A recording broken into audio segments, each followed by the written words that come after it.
Saudara yang dikasih oleh Tuhan, dalam Lukas pasal 18 ayat yang ke-9 sampai ayat yang ke-14, Yesus memberikan perumpamaan. Dan ada dua tokoh yang disinggung oleh Yesus di sana. Yang pertama yaitu orang Farisi, dan yang kedua yaitu pemungut cukai.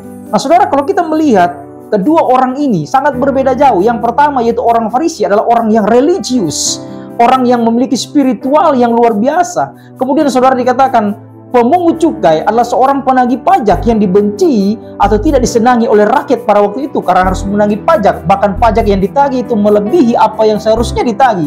Dan setelah itu mereka menyerahkan kepada kekaisaran Romawi yang juga adalah musuh rakyat pada waktu itu. Nah saudara, kedua orang ini Yesus mengatakan mereka pergi ke bait Allah dan kemudian mereka melakukan doa.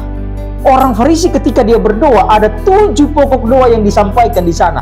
Yang pertama dia berdoa yaitu dia mengucap syukur kepada Allah. Ya Allahku, aku mengucap syukur kepadamu karena tidak seperti orang yang lain. Kemudian yang kedua dikatakan aku bukan perampok. Yang ketiga aku bukan orang lalim. Yang keempat aku bukan pesina. Yang kelima dikatakan aku juga tidak seperti pemungut cukai ini. Kemudian yang keenam dikatakan aku berpuasa 2 kali seminggu. Dan yang ketujuh dikatakan aku memberikan 1/10 dari hasil segala penghasilanku. Nah saudara, ada 7 pokok doa yang disampaikan. Baik secara moralitas, dia bukan perampok, dia bukan pesina, kemudian juga dia bukan orang lalim, dan kemudian secara spiritualitas dia dikatakan aku juga berpuasa 2 kali seminggu dan juga memberikan 1/10 dari segala penghasilan. Sungguh luar biasa, 7 pokok doa yang dia sampaikan kepada Tuhan, yang dia lakukan saudara dengan luar biasa, bisa dikatakan sempurna. Tetapi saudara, kalau kita melihat seorang pemungut cukai saudara, ketika dia berdoa hanya 2 pokok doa yang disampaikan kepada Allah. Yang pertama dikatakan ya Allah kasihanilah aku. Yang kedua dikatakan aku orang berdosa. 2 pokok doa saudara disampaikan dibandingkan dengan 7 pokok doa yang melakukan aktivitas rohani yang luar biasa oleh orang Farisi ini. Tapi ketika mereka pulang kembali, dikatakan siapa yang dibenarkan?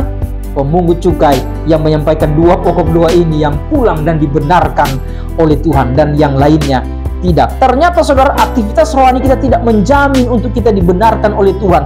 Tetapi dilihat dari sini bagaimana sikap hati kita kepada Allah, mengakui kita adalah orang yang berdosa, merendahkan diri di hadapan Tuhan, dan Tuhan membenarkan kita. Bukan karena saudara kita melakukan aktivitas rohani kita dan merasa bahwa kita lebih baik atau lebih benar daripada orang lain. Bahkan saudara, ucapan syukur yang disampaikan oleh seorang Farisi dikatakan aku mengucap syukur kepadamu karena tidak seperti orang lain. Artinya saudara, dia memposisikan dirinya melebihi daripada orang lain. Bagaimana sikap hati kita merendahkan diri di hadapan Tuhan dan mengatakan Tuhan, aku adalah orang yang berdosa dan ampunilah aku.